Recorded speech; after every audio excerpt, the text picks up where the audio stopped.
IPOB has rightfully been declared a terrorist organization by the Nigerian government.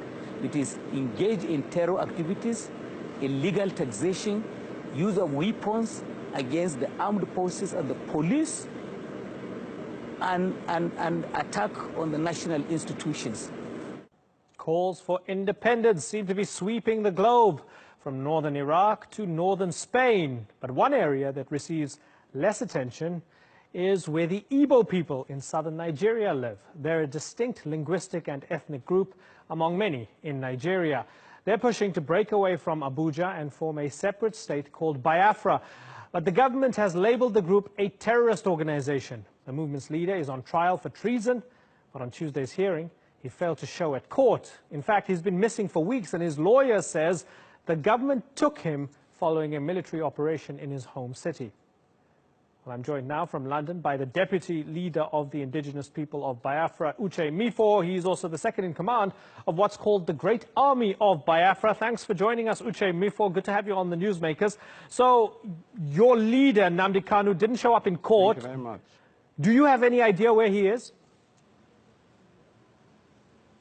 No, I don't. I don't have an idea. The Nigerian military should be able to provide an answer to that. And so every inquiry regarding the supreme leader of indigenous people of Biafra, who is also my leader, Mazi Nnamdi Kanu, should be directed to the Nigerian military. They were the people who unleashed terror and mayhem on his residence, in the process killing and spilling the blood of a cross-section of Biafran youths. A number of them were taken away, a sizable number were mowed down. It was at this particular point in time that we lost contact with our leader. And so it is only very fair to direct that question to the Nigerian military, to Muhammad Buhari, the arch-genocidist, the terrorist, who is actually diverting state resources to unleashing terror on innocent indigenous civilian population. Okay, but you heard Garba Shehu, Buhari's spokesman, in the build-up to us talking, where he says it's clear they consider you terrorists. And this is along with governors of 5 other states in the region, because they say the group uses weapons against the state, there's illegal taxation, and the attacking of national institutions. What's your response to that? Well, first of all, terrorists behave in a systematic pattern. If we are terrorists, maybe, of course, I should be a terrorist. You are talking to me now, you know my address, you know where I'm coming from, and the indigenous people of Biafra, for avoidance of doubt, are indigenous to the land of Biafra. They are the original owners of land of Biafra. They are everywhere. They are legitimate in every country where they are. They go about their normal duties. They engage meaningfully in the lives of communities where they are. They have friends, they have relatives, they have families, they go to work, they come back. They are professionals in their fields. You have lawyers, you have doctors, you have captains of industries, and of course you have religious leaders.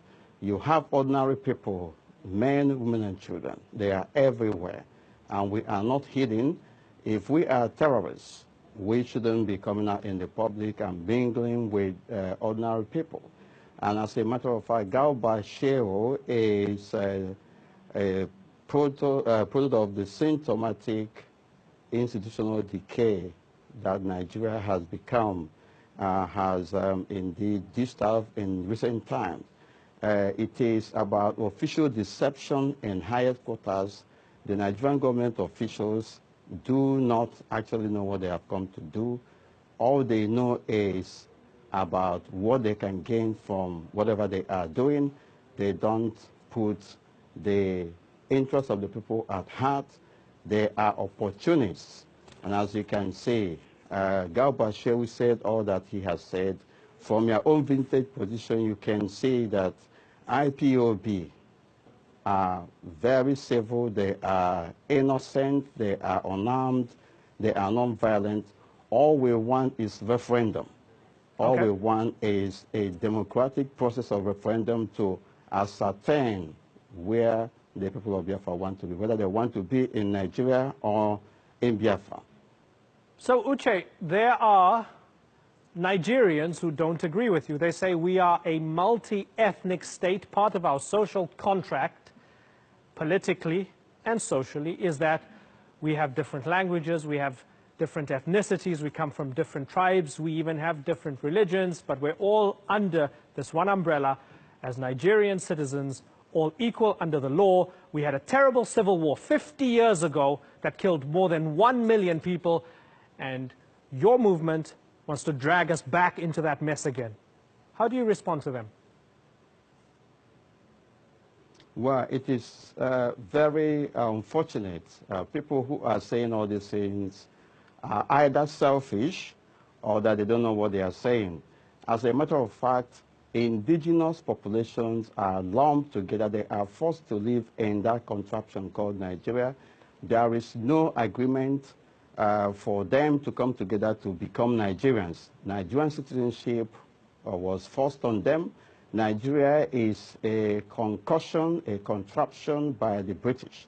It is a Rugadian creation. It is an evil empire where people from diverse cultures, people who don't have any value, common value system, no common religion, no social, no common cultural values are brought together to live. And what you are seeing today is the consequences of that forced union. In the northern part of that contraption called Nigeria, you have the Islamic religion. In the southern part, you have Christianity, you have traditional religion.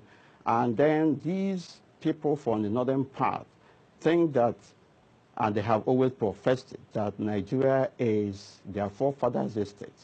They are very violent. They are only good in unleashing terrorism against other indigenous populations who are living there. They have nothing to produce. They have nothing to bring to the table. They are unproductive. And just like the colonial masters we say, the north and south are just like oil and water that can never mix. And so anybody telling you that he is a Nigerian must be lying to him or herself, because in the first place, before Nigeria was concocted, there were indigenous populations. Ask those people where they come from. If you are accosted a Nigerian now, anybody that claiming that to be a Nigerian, and ask him where he is or where she is coming from, he will definitely go back to his ethnic or cultural origin. But what's the problem of? What's the problem with having? Origin. Certainly, what's the problem with having an ethnic background, an indigenous background, your own religion, which might be from where you came from, but also being a Nigerian citizen and agreeing to be a part of the political system of Nigeria? Why do the two have to contradict each other? Why does everybody with a different ethnic identity need their own country? It is symptomatic for evidence of the fact that Nigeria is not working.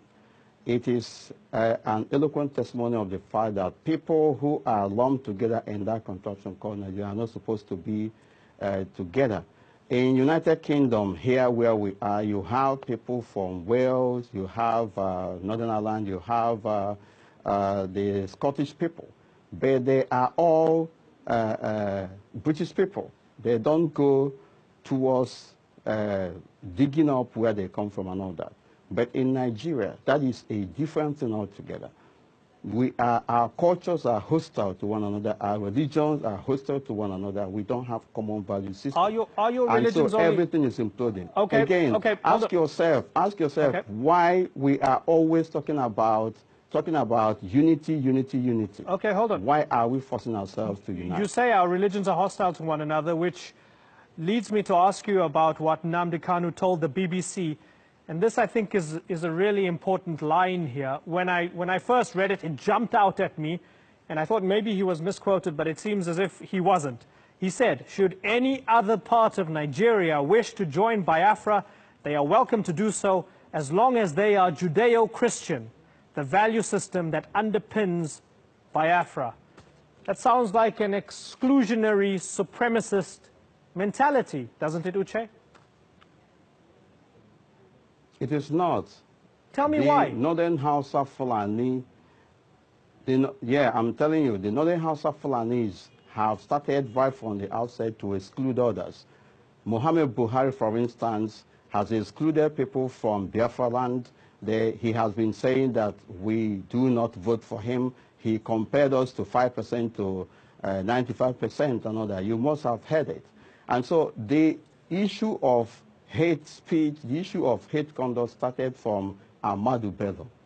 So let me ask you, is there any law on the books of Nigeria? Muhammad Buhari is carrying it on. Is there any law on the books that you can name to me right now on this program that discriminates against the Igbo people?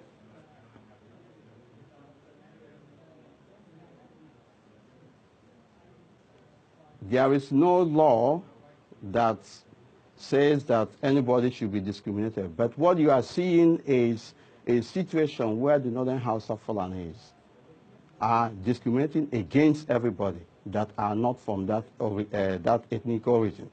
And it is manifesting in every aspect of life. So, for instance, so when Goodluck Jonathan was president, of Nigeria, when Goodluck Jonathan was president, what was that then? He's not a Northern Fulani.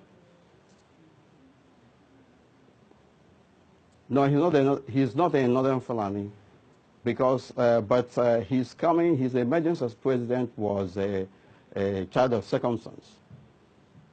Okay, Uche Mefo. Before he became president, it was very contentious. Okay, it's been good to talk to you. God. And I'm glad we've covered the story, because we spoke to the Nigerian government and now we've spoken to you, and I hope you'll come back on the program. Hopefully we can get the two of you together in a debate. That would be fantastic to host. Uche Mefo, I thank you for joining us here on the Newsmakers.